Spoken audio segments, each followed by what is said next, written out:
نحمده ونصلي على رسوله الكريم أما بعد فأعوذ بالله من الشيطان الرجيم بسم الله الرحمن الرحيم ولقد كذب أصحاب الحجر المرسلين وآتيناهم آياتنا فكانوا عنها معرضين وكانوا ينحتون من الجبال بيوتا آمنين فأخذتهم الصيحة مصبحين فما أغنى عنهم ما كانوا يكسبون صدق الله العظيم. دا سورة حجر دے او شپږم رکوع شروع کیږي. د دې مخ کې الله سبحانه وتعالى د لوط علیه السلام د قوم ذکر فرمایلو او هغه سره متصل مخ کې الله سبحانه وتعالى ابراهیم علیه السلام او داغه د بلبنو یعنی کومه فرښتې چې راغلې وي هغه جیره ولا ورکو د زوی مبارک داغه ذکر الله پاک فرمایلو او بیا د لوط علیه السلام د قوم او داغه د هلاکت ذکر الله پاک فرمایلو. اوس الله سبحانه وتعالى دا اصحاب الحجر مبارک فرمایي چې دای به غرونه وي پرې کول او پای کې به مسجد جوړولې او لوی لوی بلډینګانې پای کې جوړول او لوی لوی مجسمې پکې جوړې کړې وي، خپل عبادت خانې هم پکې جوړې کړې او کورونه هم پکې جوړ کړي. دای اصل کې د مخکینو قومونو د عذاب په باره کې چې واورې د دای دا سوچو کو چې یاره مونږ به که په مونږ باندې چېرته عذاب راځي نو مونږ به څنګه د هغې نه بچ کېږو او دا سوچ نه کوي چې کوم الله پیدا کړي چې د هغه فرمان برداري شروع. د شیطان لعین هغه وسوسو ته وګوره که نه انسان ته داسې خبرې چې لکه یو سیلاب راشي ویره چېرته کې اوس وایي داسې ځای کې دغه جوړو چې سیلاب ده نو الله سره لږ عذابونه دي. ګوره الله پاک په نوح علیه السلام په قوم باندې سیلاب راوستو، بیا د هغې نه پس په عادیانو باندې الله پاک سیلی او طوفان راوستو، بیا دا یو قوم سمود دی چې کوم دی نو دی دا وی چې یاره دا خو هغوی بوله په سیلاب باندې هلاک شوي، په سیلو باندې هلاک شو، په میدانونو کې کورونه جوړ کړي بس هوا به اوچتول او رابغول به. مونږ په دې غرونو کې بس وکړو برابره په سر په غرونو کې او هغه به اترا شو او هغې کې به بیا کورونه جوړ کړو، خپل عبادت خانې مې بس په هغې کې به اوسي په امن به وي، که سیلی راځي او که سیلاب راځي یې سب. نو الله سبحانه وتعالی دوی سره بیا څه چل کو چې الله پاک په دوی باندې جبرائیل علیه السلام راولېږلو، هغه پې چغه وواله او د دوی ټول زړونه وچاوده. نو د دې به څه علاج وي؟ هېڅ علاج یې نشته. نو الله سبحانه وتعالی فرمایي چې ولقد کذب اصحاب الحجر او بېشکه دروغ وګڼل هغه اوسېدونکي خلکو د حجر والا. حجر یو وادي ده چې په هغې کې دغه غرونه او دا قوش علاقې راځي. المرسلین دغه پیغمبر او یا ډېر پیغمبران شي چې دوی ته راغلي وي پی در پی. وآتیناهم آیاتنا او ورکړي وو مونږ دوی ته خپلې نښې فکانو عنها معرضین پس دوی وو له هغې نه مخ اړوونکي. یعنی اول د معجزو سوال وکړو چې الله پاک ورته هغه معجزې د خپل پیغمبر علیه السلام په لاس باندې ښکاره کړي، نو بیا پس هم د هغې نه پای کې شک و شبې اظهار وکړو او د هغې نافرماني یې وکړه. لکه سمودیانو دا مطالبه وکړه چې دا مخامخ غر دی او د دې د یو اوښه پیدا شي، داسې ناممکنه سوال یې وکړو د غر نه د کاڼي نه اوښه پیدا شي او هغه بلار به وي او هغه لنګه شي او بیا هغه مونږ له ټول کلو له پیم راکړي. نو پیغمبر ورته وی چې ګوره داسې سوالونه مه کوئ او ګوره د هغې بیا شرایط ډېر سخت دي. بیا به د الله هم څه پابندی وي په تاسو باندې. ټیک ده الله پاک به تاسو له چې کوم دی نو درک وکړي، هغه در کولی شي قادر ذات دی. چې د مور نه یو سړی انسان پیدا کوي نو آدم علیه السلام بغیر مور او پلار نه پیدا کړو، نو دام پیدا کولی شي. دا هغه د قدرت نه خلاف خبره نه ده او نه هغه تصګرانه ده. د دې دپاره هغه ورته چې داسې سوال مه کوئ او بس داسې بغیر چو چرانه ایمان راوړئ او تاسو وګورئ چې زه غلطه خبره کوم تاسو بیا ووایئ. نو چې غلطه خبره نه کوم نو ولې تاسو پکې شکوک او شبهات جوړوئ او مخ ته اړوئ د دې خبرې نه؟ نو هغوی ورته چې نه بس که دا دې وکړو ښه پخه کوي مونږ نه بس بیا هغه خدای پاک ته سوال وکړو او دا ټول خلک یې راغونډ کړو او د غر مخې ته هغه ټول لغو کړو. خو بیا الله پاک ورته امر چې څرګند نه کړه، خو پابندي پیدا کړي خو چې بهی تاسو به چې کوم دی نو یو ورځ بس تاسو د اوبو نمبر یو ورځ به د دې او هلته کې یو کوی یا چینه وه چې پای کې دومره اوبه وي چې د هغه کلي کار ته کېدو، نور ځای کې اوبه نه وي. نو د دې دپاره ای باندې دا کدعان ولګېدو. نو بیا 24 غنټې به یعنې هغه اوښه به هلته ولاړه وه او بس یو ځناور به مغې طرف ته نه شو تللی او نه به څوک انسان تللی شو، سړی به تېرېدو. د دې دپاره فرمایي چې الله سبحانه وتعالی په دې باندې دا کدعان ولګولو چې 24 غنټې به د دې نمبر وي او 24 غنټې به ستاسو نمبر وي د اوبو. نو شپه ورځ دوی خو سروزې داسې ګزاره وکړه، خو بیا مال مویشۍ دپاره دومره هغوی سره سټاکونه چېرته و چېرې ټولې بیخي او غویان او دا ټول هر څه به پرې مړی. د دې دپاره هغوی سره بیا دا ګجران ټایپ خلک او یا نور خلک هغوی پرې تنګ شو او کوم چې عام خلک وایي خوشحال وي ځکه چې هغوی چا سره به څومره پی به د چا په کار 2 سیره به په کار 2 سیره پی به یې ورکول، چا له به سیر په کار سیر به یې ورکول، چا له به دړی په کار دړی به یې ورکول. کمې نو ورته یې بل وخت له مه کېدئ، بس دا تاسو دا به راځي مازدیګر به دا په ټولو ګرځي او تاسو له به پی درکوي او هغه به داسې په کوڅو کې ګرځېده او بس هر چا. نو دلته کې الله سبحانه وتعالی فرمایي چې وایي دی مخ واړولو د هغې نه. وکانو ینحتون من الجبال او دوی به تراشل دا غرونه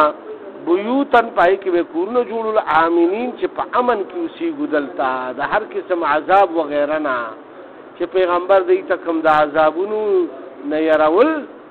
نو دوی وي چې مړه به دې کې ځای کې به مونږ په امن. فاخذتهم الصیحة مصبحین نو ونیول دوی یوې چغې په وخت د سبا کې. الله سبحانه وتعالی اکثر په داسې ټایم کې په سړي باندې هغه راولي چې دی ښه پاڅېدلي او په خپل کار کسب کې مشغول شوي د سهار ټایم باندې دی باندې عذاب راغو. فاخذتهم الصیحة مصبحین بس ونیول دوی هم یوې چغې په وخت د سبا کې. فما اغنا عنهم پس پکار را نغلو د دوی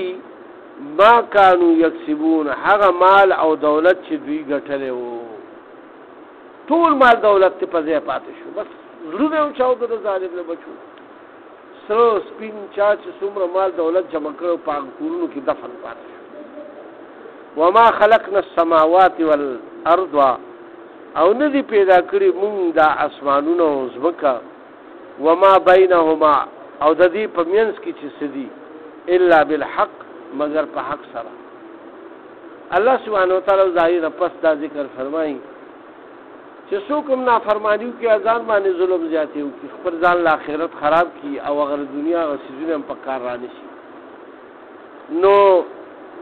الله پاک فرمایي چې دا کوم څیزونه ما په ځمکه اسمانونو او د دې په منځ کې پیدا کړي دي او دې لاندې او باندې ټول نو دا په حق دي، په رښتینې زه د دې رب یم او دا ما پیدا کړي دي، بل څوک د دې پیدا کولو والا نشته.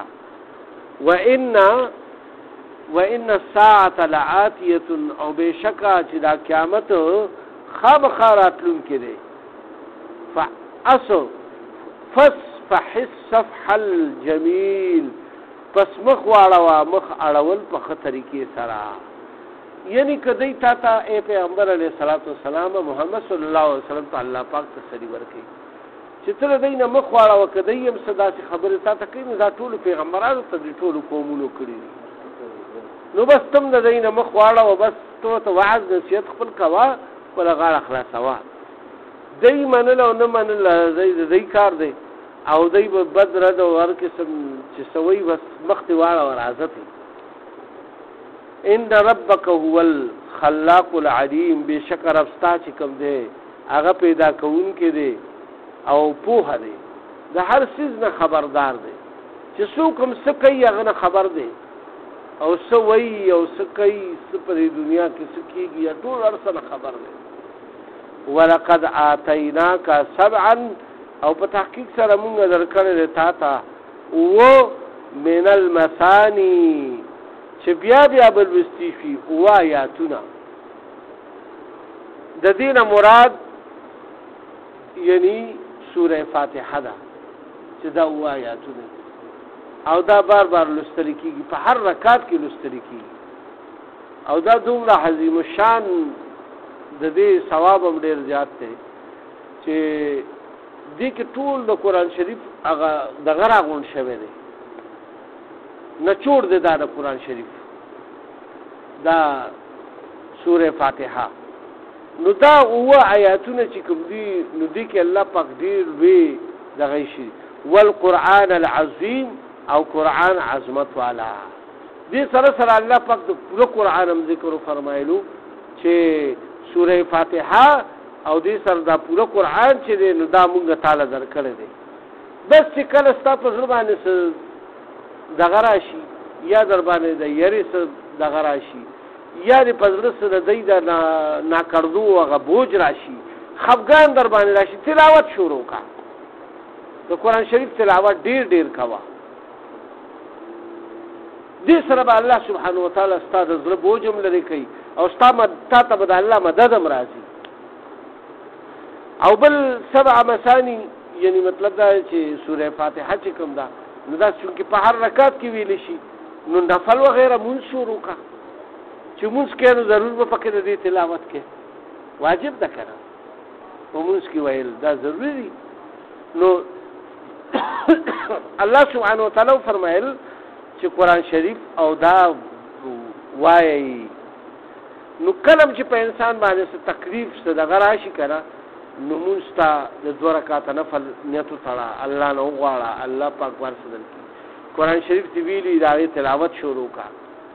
سره ته په یادي دا غي تلاوت کوا سورتونه ته یادي دا غي تلاوت کوا ذکر اذکار کوا استغفار وایا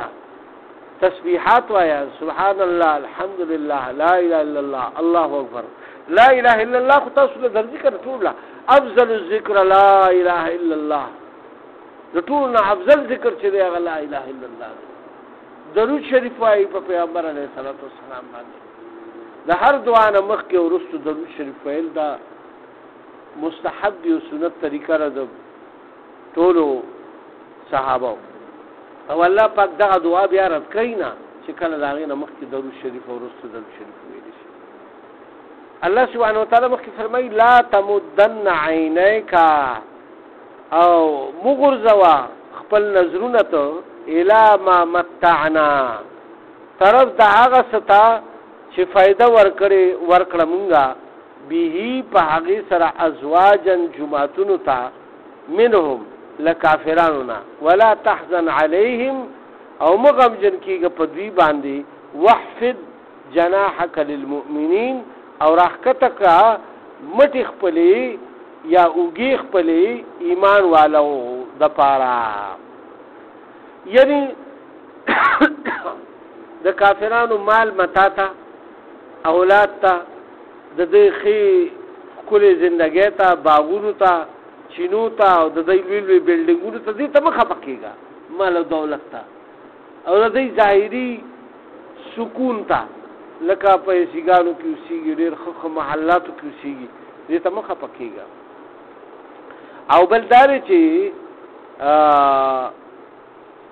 تخپل مؤمنانو سره خپل تعلق هغه سره بس دې یعنی ای تخپل وزر خریقه مطلب دا چې بس خپل مؤمنانو کې یو بل سره مینه محبت ساتي مسلمان له پکاره چې مسلمان سره ډیر زیاته مینه کوي هر کلمې والا د بل کلمې والا رور دی که هغه هر نسل والا دی، هر رنگ والا دی، هر زبان والا دی او هر ملک والا دی. او چې کلمه وی لا اله الا الله محمد رسول الله دا په ټوله دنیا کې روړه دي ارزه. نو الله پاک رسول پاک صلی الله علیه وسلم ته فرمایي چې خپل وزري یعنی دغه څنګه چې ګوره یو مارغه په خپل بچو باندې وزري چرګې ته وګورئ یا د نور چې څومره مارغان دي هغه بچو باندې وزري داسې چولي چې ډېر ماشومان او پای کې راپټ کړي دي. نو دا رسول الله صلی الله علیه وسلم ته دا فرمایي چې تر خپل وزري راخوري که پر خپل امت باندې او شفقت او محبت دې سره ساته دې ته واعظ نصیحت کوا فارغ وختونو کې چې کافران کله نه مني کنه کافرانو لږ دعوت ورکو خو لیکن دای نه پس بیا دې سره کینا او دې سره دغه کو. او بیا الله سبحانه وتعالى فرمایي وقل او آیا انی انا نذیر المبین زچیم يرون کې مخکارا زتا سو خکارا د الله د احکاماتو او د هغه د عذابونو نه يرون دا هغه احکامات په ځای وروړي نو تاسو په آخرت کې په سکون یې په دنیا کې هم په سکون یې او که دا غنا فرمانی شروع کړو بیا په دنیا او په آخرت کې په نقصان کې. الله سبحانه وتعالى مخکې فرمایي کما انزلنا علی المقتسمین پشان د هغه عذاب چې مونږ نازل کړو په هغه تقسیمونکو کافرانو باندې الذين جعلوا القرآن کوم چې کړو قرآن لرا عجوین ټوټي فوربک لنسألنهم پس قسم دې پربستا مونږ به ضرور تپوس کوو د دوی نه اجمعین ټولنا څوک کوم چې د الله د کلام تکذیب کوي او د الله تکذیب کوي داغه پیغمبر تکذیب کوي یعنی دروغي غني نو مونږ وې د دې نډیر زر تپوس کوو د مرګ په وخت کې ما او په آخرت کې په قیامت پر ورځ تپوس کوو اما كانوا يعملون او هر د هغه عمل هم ته تپوس کوو چې کوم دای په دنیا کې کړی دی ایا کول به فصدع پس صفا او روا بما تؤمرو هغه څه چې تا ته حکم درکړی شوی دی درکول شي واعرض او لری اوسېګا عن المشرکین لمشرکانو دې سره کېنه ما دعوت په نیت باندې ورغی یو ځای او مشرکان دي کافران دي منافقان دي نو ته خپل دعوت چلاوه او بس بیا تیرا پاسا بیا د هغې په محفلونو کې کېنه ما چې هغې په نور گپ شپ کې مشهور شي او بیا له العب خبرې کوي واهیات خبرې کوي بس بیا د دې نه نو دا هر مسلمان ته حکم دی اصل کې الله پاک رسول پاک صلی الله علیه وسلم ته دا خبرې کوي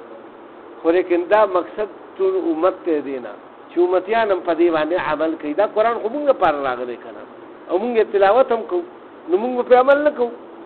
د دې لپاره موږ هم داسې کوو چې دا کوم احکامات الله پاک بیان کو نو داسې به موږ هم کوو